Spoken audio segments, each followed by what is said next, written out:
முன்னாள் இராஜாங்க அமைச்சர் சிவனேசதுரை சந்திரகாந்தன் கிழக்கு பல்கலைக்கழக துணைவேந்தர் விவகாரத்தில் கைது செய்யப்பட்டு குற்றப்புலனாய்வு பிரிவினரால் பயங்கரவாத தடுப்பு சட்டத்தின் கீழ் 90 நாட்கள் தடுத்து வைக்கப்பட்டு விசாரணைகள் இடம்பெற்று வருகின்ற இந்த நிலையில் அவருடைய சாரதி சில தினங்களுக்கு முன்னர் அதிரடியாக மட்டக்களப்பில் வைத்து குற்றப்புலனாய்வு பிரிவினரின் சுற்றிவளைப்பின் பேரில் கைது செய்யப்படுகிறார்.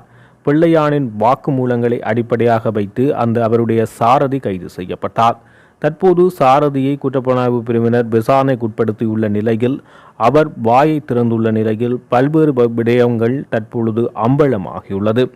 அந்த வகையில் இதுவரை காலமும் கிழக்கு பல்கலைக்கழகத்தினுடைய துணைவேந்தர் பேராசிரியர் சிவசுப்பிரமணியம் ரவீந்திரநாத் கடத்தப்பட்டு காணாமல் ஆக்கப்பட்டார் என தெரிவிக்கப்பட்ட நிலையில் தற்போது அவருடைய சாரதி ஒரு முக்கியமான விடயத்தை குறிப்பிட்டுள்ளார்.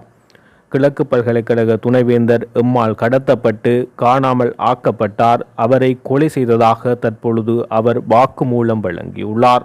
அவ்வாறு துணைவேந்தரை கொலை செய்த இடம் தற்பொழுது அடையாளப்படுத்தப்பட்டுள்ளது.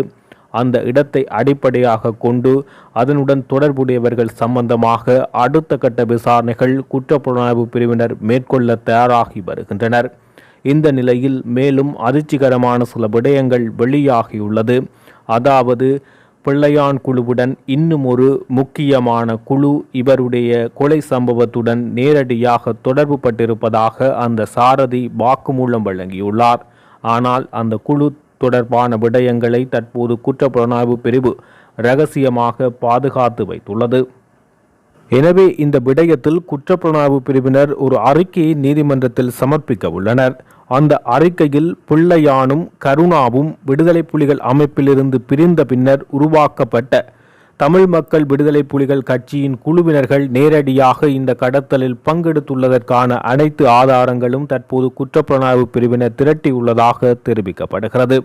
இந்த நிலையில் இந்த இருவருக்கும் சுதந்திரமாக ஆயுதங்களை பயன்படுத்துவதற்கான வாய்ப்பை கடந்த கால அரசாங்கங்கள் வழங்கியிருந்ததாக குற்றப்புலனாய்வு பிரிவு தற்பொழுது உறுதிப்படுத்தியுள்ளது.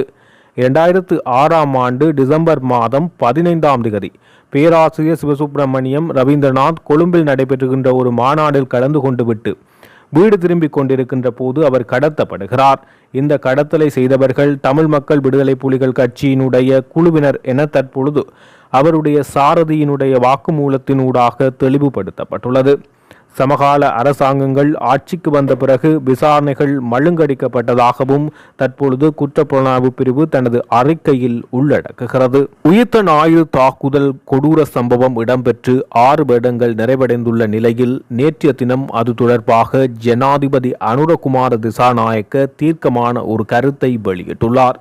அவர் இது தொடர்பாக ஏற்கனவே ஏப்ரல் 21 நாட்டு மக்களுக்கு உயிர்த்த ஞாயிறு தாக்குதலின் பிரதான சூத்திரதாரி யார் என்பதை அறிவிக்கப் போவதாக முன்னர் தெரிவித்திருந்த நிலையில் நேற்றைய தினம் அது தொடர்பான மிக முக்கியமான தகவல்கள் சிலவற்றை பொதுமக்கள் மத்தியில் அவர் முன்வைத்துள்ளார். அந்த வகையில் அவர் கூறிய விடயங்கள் என்னவென்று பார்க்கின்ற போது இந்த உயிர்த்த ஞாயிறு தாக்குதல் முற்றுமுழுதாக அதிகாரத்தை பெறுவதற்காக அதிகாரத்தை கைப்பற்றுவதற்காக ஒரு குழுவினால் இடம்பெற்று நடாத்தப்பட்டது என்பது உறுதியாக்கப்பட்டுள்ளதாக ஜனாதிபதி அனுரகுமார திசாநாயக்க தெரிவித்தார்.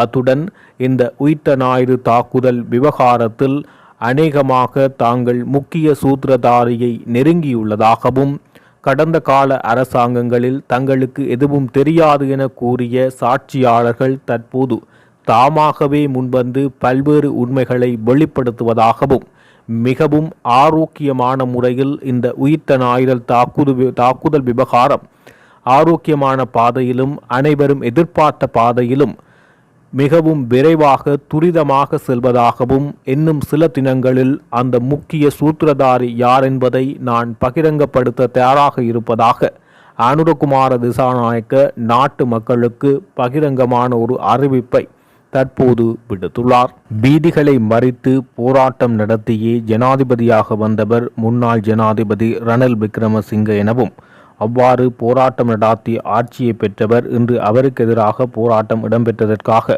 வழக்கு தாக்கல் செய்யப்பட்டுள்ளதாக ஜனாதிபதி சட்டத்தரணியும் இலங்கை தமிழரசு கட்சியின் பதில் பொதுச் செயலாளருமான சுமந்திரன் தெரிவித்துள்ளார். மயிலத்தமடு மாதவனை பண்ணையாளர்களின் பிரச்சினை தொடர்பாக இடம்பெற்ற ஆர்ப்பாட்டத்தில் ஜனாதிபதிக்கு எதிராக ஆர்ப்பாட்டம் ஈடுபட்டதாக குறித்த வழக்கு தொடரப்பட்டமை குறிப்பிடத்தக்கது. ஆண்டு கடைசி பகுதியிலே அக்டோபர் மாதம் அளவிலே ஜனாதிபதி ரணில் விக்ரமசிங்க மட்டக்களப்புக்கு விஜயம் செய்த போது மயிலத்தமடு மாதவன பிரச்சனை சம்பந்தமாக ஒரு எதிர்ப்பு ஆர்ப்பாட்டம் ஒன்று செய்யப்பட்டிருந்தது. அந்த எதிர்ப்பு ஆர்ப்பாட்டத்துக்கு எங்களுடைய முன்னாள் பாராளுமன்ற உறுப்பினர்கள், மாகாண சபை உறுப்பினர்கள், எங்களுடைய அரசியல் செயற்பாட்டாளர்கள், பொதுமக்கள், அந்த பண்ணை பிரச்சனையிலே ஈடுபட்டிருக்கிற பண்ணையாளர்கள் பலர் அதிலே ஈடுபட்டிருந்தார்கள். அந்த வேளையிலே போலீசார் வீதியை மறித்து தாங்களாகவே பேரிகேட்ஸ் போட்டு ஒரு சிறு தூரத்தை எவரும் போக முடியாதபடி செய்திருந்தார்கள். அதற்கான புகைப்படங்கள் எல்லாம் சென்ற தவணை நான் நீதிமன்றத்தில் ஆஜரான போது மன்றுக்கு சமர்ப்பித்திருக்கிறேன். ஆரம்பத்திலே போலீசார் 36 பேருக்கு எதிராக ஒரு வழக்கை தாக்கல் செய்தார்கள். ஆனால் அந்த வழக்கிலே போலீசார் கொடுத்த முதல் தகவல் முறையான விதத்திலே கொடுக்கப்படவில்லை என்று சொல்லி அப்போதிருந்த கௌரவ நீதவானவர்கள் அந்த வழக்கை தள்ளுபடி செய்திருந்தார். அது தள்ளுபடி செய்த பிறகு திரும்பவும் அதே தகவலோடு மன்றிலே இன்னொரு வழக்கை தாக்கல் செய்து அதிலே 30 பேரை குற்றவாளிகளாக அல்லது குற்றஞ்சாட்டப்பட்டவர்களாக நிறுத்தியிருக்கிறார்கள். அதிலே அந்த இடத்திலே இல்லாமல் இருந்தவர்களுடைய பெயர்களும் இருக்கிறது. ஊடகவியலாளர்களாக அந்த ஆர்ப்பாட்டத்தை பார்க்க சென்ற ஊடகவியலாளர்கள், அதை பற்றி தகவல் சேகரிக்க சென்ற ஊடகவியலாளர்கள் பெயர்களும் இருக்கிறது. ஜனாதிபதியோடு உள்ளே இருந்து உரையாடினவருடைய பெயரும் இருக்கிறது. அப்படியாக எந்தவித கரிசனையும் இல்லாமல், கவனமும் இல்லாமல் வெறும் தகவல் கொடுக்கப்பட்டிருந்தது. முதல் வழக்கிலே கொடுக்கப்பட்டிருந்த அதே தகவல் தான் இரண்டாம் வழக்கிலேயும் கொடுக்கப்பட்டிருந்தது. ஆகையினாலே அதையும் நிராகரிக்க சொல்லி நாங்கள் கேட்டிருந்தோம்.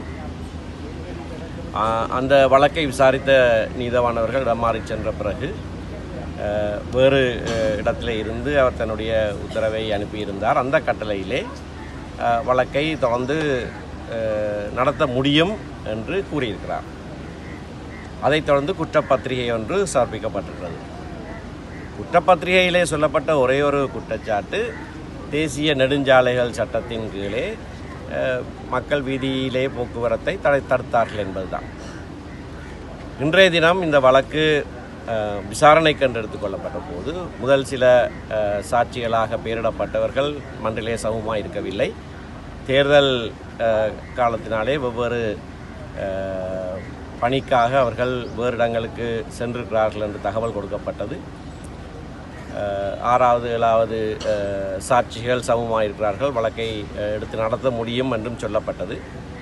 ஆனால் முன்பின் முரணான 2 நீதிமன்ற கட்டளைகள் 2 வழக்குகளிலே கொடுக்கப்பட்டதை சுட்டிக்காட்டி 2வது கட்டளை 1வது கட்டளை இருப்பதை மறந்து, அதாவது சட்டத்தின்பால் அதனை மறதி என்றுதான் சொல்லுகிறார்கள், அதனை கவனக்குறைவினாலே அதை கவனத்தில் எடுக்காமல் இந்த 2வது கட்டளை கொடுக்கப்பட்டிருக்கிறது. ப இன்கூரியாம் என்கின்ற சட்ட கோட்பாட்டின் அடிப்படையிலே அதே நீதிமன்றம் அதனை மாற்ற முடியும்.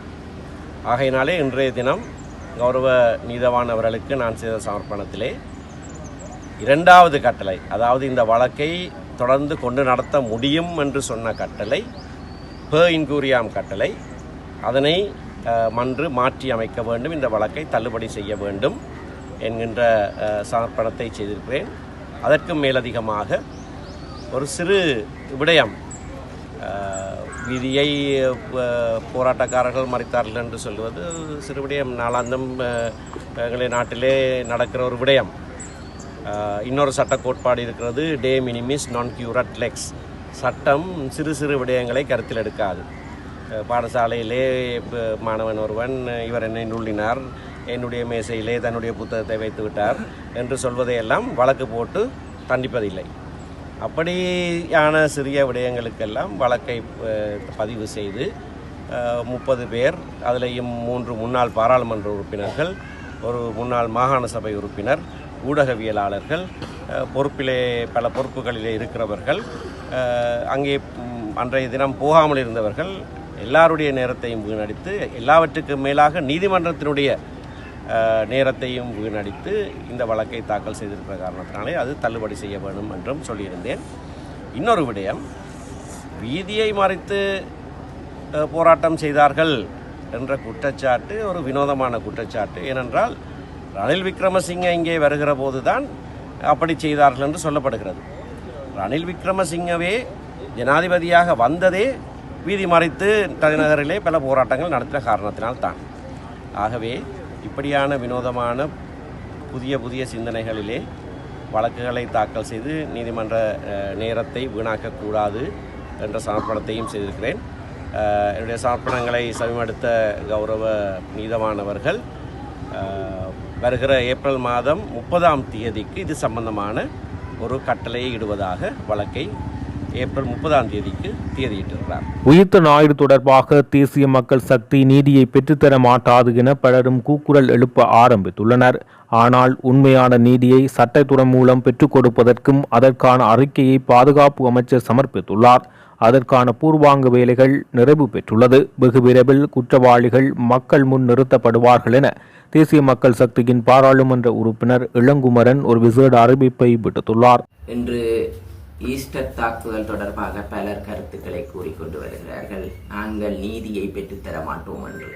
ஆனால் நாங்கள் ஒன்றை கூறுகிறோம், ஈஸ்டர் தாக்குதல் தொடர்பான முழுமையான நீதியை எமது சட்டத்துறை ஊடாக பெற்றுக் கொடுப்போம். இன்று எமது பாதுகாப்பு அமைச்சர் அதற்கான அறிக்கைகளை சமர்ப்பித்துள்ளார். அதற்கான பூர்வாங்க வேலைகள் நிறைவடைந்த வண்ணமே உள்ளது. வெகு சீக்கிரமான குற்றவாளிகள் மக்கள் முன் பிரதிபலிக்கப்படுவார் எமது அரசாங்கத்தால். நாங்கள் கூறிய அனைத்து விஷயங்களையும் எதிர்வருங்காலத்தில் நடைமுறைப்படுத்துவோம். தமிழ் மக்கள் முன்னிய காலத்தில் ஊடகவியலாளர் படுகொலை செய்யப்பட்டிருக்கிறார்கள். உதயன் காரியாலயத்தில் சென்று தாக்குதல் நடத்தியிருக்கிறார்கள். முந்தி ஊடக சுதந்திரங்கள் மறுக்கப்பட்டிருக்கிறது. ஊடகவியலாளர்களை விரட்டி இருக்கிறார்கள். பத்திரிகைகளை கொண்டு சென்றவர்களை கொளுத்தியிருக்கிறார்கள். அவ்வாறான விசாரணைகள் பூராகவும் விசாரிக்கப்படும். அப்போது சில தமிழ் அரசியல்வாதிகளும் அதற்கு உடந்தையாக இருந்திருக்கிறார்கள். அதற்கான விசாரணைகள் வெகு சீக்கிரமாக வெளிவரும் என்று இந்த இடத்தில் கூறிக்கொள்கிறோம். இன்று ஈஸ்டர் தாக்குதல் பெரும் ஒரு அரசியல் மாற்றத்திற்காக செய்யப்பட்டதாக ஒன்றாகவும் மக்களின் கருத்துக்களும் எமது அரசாங்கத்தின் கருத்தும் இருக்கிறது. ஒரு அரசு அதிகாரத்தை கைப்பற்றுவதற்காக மக்களை எவ்வாறு பகடைக்காய்களாக பயன்படுத்தினார்கள் என்று இந்த மக்களுக்கு நாங்கள் நியாயத்தை கூற வேண்டிய தருணம் இருக்கிறது. அது வெகு சீக்கிரமாக வெளிவரும். எமது பிபன் ரத்நாயக்க தோழர் அவர்களும் கூறியிருக்கிறார், இது வெகு சீக்கிரமாக வெளியில் போடுவோம் என்று. நம்முடைய இளங்குமரன் ஒரே ஒரு தடவை தான் இங்க பிரதேச ஒருங்கிணைப்பு குழு கூட்டத்தை நடத்தினார். நடத்தினோட இன்னைக்கு ஸ்ரீதரனுடைய பிரதான எதிரி யாருன்னு தேடி பார்த்தீங்கன்னு சொன்னா இளங்குமரன். அவர் கரண்டா, என்ன இவர் லைட் தூணா, அப்படி சொல்றார். உங்களுக்கு எல்லாருக்கும் தெரியும் கரண் தூண் யாருங்கிறது தெரியும். ஒரு காலத்துல என்ன அவர் சொல்ற மாதிரி நாங்கள் பயப்பட மாட்டோம், அச்சமடைய மாட்டோம். இளங்குமரன் மாத்திரம் என்ன பயந்து கொண்டிருக்க போறாரா? இல்ல. ஆனா அவர் அடிச்சா உண்டு நாங்க சொல்றோம். எங்களுக்கு அடி வாங்கவும் தெரியும். அதே போல அவரை போல அடி வாங்கின பிறகு ஓடி ஒளிய தெரியாதுங்க. ஒரு காலத்துல பெரிய போராட்டம் ஒன்று இடம்பெற்ற காலம், முழு மக்களும் அணிதிரண்டிருந்த காலம். அன்றைய காலகட்டங்கள்ல இந்த போராட்டத்தை கைவிட்டு ஓடி ஒளிந்து மறைந்திருந்த நபர் இன்றைக்கு தான் பெரிய விடுதலை போராளி என்று சொல்லிக் கொண்டிருக்கிறார். நான் சொல்றேன், விடுதலை போராடி சொல்லிக் கொள்ளுங்க. அந்த விடுதலை போராட்டத்தை நீங்க வேண்டாம் முழுமையாக எடுத்துக்கொள்ளுங்க. ஆனா ஒரு விடயம் இருக்கின்றது, எங்களுடைய மக்களுடைய வாழ்க்கையை திரும்பி பாருங்க. பூநகரிக்கு தண்ணீர் கிடையாது. பூநகரி மக்களுடைய வாழ்க்கை வறுமைக்குள்ளாக்கப்பட்டிருக்கின்றது. பூநகரியில இருக்கின்ற மீனவர்களுடைய பிரச்சனை பாரிய பிரச்சனைகளுக்கு முக கொடுத்தவர்களாக இருக்கின்றார்கள். இங்க இருக்கின்ற விவசாயம் அதே நிலைமை. அது மாத்திரமல்ல, இங்க இருக்கின்ற அரசு தொழில் எல்லாமே ஏனைய மாவட்டங்களில் இருந்து வருகின்ற அரசு ஊழியர்களாகத்தான் இருக்கின்றார்களே தவிர எங்களோட பூநகரிக்கான அந்த பூநகரிக்கான தனித்துவத்தை பாதுகாத்துக் கொள்வதற்கு இது நாள் வரைக்கும் உங்களால் முடியுமாக இருந்ததா? இல்ல. அப்ப அபகரான நேரத்துல சொல்றார் அவர், தமிழர் நாங்கள்லாம் ஒன்று சேர வேண்டும். பரவாயில்ல, ஒன்று சேரத்தான் வேண்டும். ஏன் கேட்டா வேறு எதுவும் உள்ள தேசிய மக்கள் சக்தி வந்து விட்டார்கள். தேசிய மக்கள் சக்தி இன்றைக்கு நாடாளுமன்றத்தை முடித்து விட்டார்கள். அதுல 159 பாராளுமன்ற உறுப்பினர்கள் இருக்கிறார்கள். இது நாள் வரைக்கும் யாழ் மாவட்டத்தில் நாங்கள் தேசிய கட்சிகளுக்கு விட்டே கொடுக்க இல்லை. இந்த முறை எல்லாத்தையும் அடித்து விரட்டி போட்டு தேசிய மக்கள் சக்தியினுடைய 3 சிங்கங்கள் இன்றைக்கு பாராளுமன்ற உறுப்பினர்களாக இருக்கிறார். கடந்த காலங்களில் தண்ணி காட்டினவர்கள், அட்டை பண்ணை எடுத்துக்கொண்டு அதுல கமிஷன் வாங்கியவர்கள், படகு தொழில அதுலையும் கமிஷன் வாங்கியவர்கள், எங்களுடைய மண்ணை எல்லாத்தையும் கொள்ளை அடித்தவர்கள், அந்த மண்ணில் எங்களுக்கு எந்த விதமான நன்மையும் பெற்றுக் கொடுக்காதவர்கள், அந்த மண்ணை இன்றைக்கு 1 லட்சத்துக்கு அதிகமான ரூபாய்க்கு வித்து ஒரு சில ஆக்கள் மாத்திரம் கொளுத்து குபேரர்களாக மாறிக்கொண்டிருக்கின்றவர்கள், அதெல்லாத்தையும் பார்த்து ரசித்து புசித்துக் கொண்டிருந்த இவர்கள் இன்றைக்கு சொல்லுகின்றார்கள் தமிழர்கள் ஒன்று சேருங்கள். ஐயா, தமிழர்கள் வேணா ஐயா, நீனும் சுமந்திரனும் ஒன்று சேருங்கள். முதல்ல தமிழர்கள் ஒன்று சேர்றதை பத்தி பிறகு பார்ப்போம். நீங்களும் சுமந்திரனும் ஒன்று சேருங்க. சுமந்திரன் கடந்த வாரம் சொல்றான், நான் ரவுடியம். தெரியுதா அவன் சொல்லியிருக்காரு. ரவுடின்னு சொல்றதுக்கு நான் விருப்பம். நானும் ரவுடி தான் சொல்றது நல்லது. ஒரு சில அரசியல்வாதிகள் தாங்கள் தான் தமிழர், தாங்கள் தான் பிரபாகரன் பார்த்துருமே. கடந்த காலத்துல ஒரு நேரம் பிரபாகரன் வந்து அந்த நேரத்துல கடற்படை தளபதியோட ஒரு கடற்கரையில சும்மா தூரத்தை அப்படி காட்டி கொண்டிருப்பார். அப்படி போட்டோ நம்ம அரசியல்வாதிகள் என்ன செஞ்சானுங்க, எங்கேயாவது ஒரு கடல் கரையில் அதே மாதிரி கையை நீட்டி கொண்டு என்ன நினைச்சு கொண்டிருக்காங்க பிரபாகரனாக. அப்படி வர வேலாஜ் பிரபாகரன் ஒரு பிரபாகரன் தான், 2 பேர் ஏலாத். ஏன் பிரபாகரன் சரியோ தவறும், அவருடைய அரசியல் எடுத்துக்கொண்டால், அவருடைய பயணத்தை எடுத்துக்கொண்டால் நாங்க கடுமையாக விமர்சிச்சாக்கள், அவர்களுக்கு எல்லாருக்கும் நல்லா தெரியும். ஆனாலும் கூட நாங்க ஒரு விஷயம் இருக்குது, போராட்டம் ஒன்று இருக்குதானே, அந்த போராட்டத்தில் அர்ப்பணிப்பு ஒன்று இருக்குதானே, போராட்டத்தில் தியாகம் இருக்குதானே, அந்த தியாகத்திற்கு யாரு போராடினாலும் கூட அவர்களுக்கு தலை வணங்குகிறான். ஏன்னு கேட்டா அம்மாமார்களே, நமக்கு எல்லாருக்கும் தெரியும்.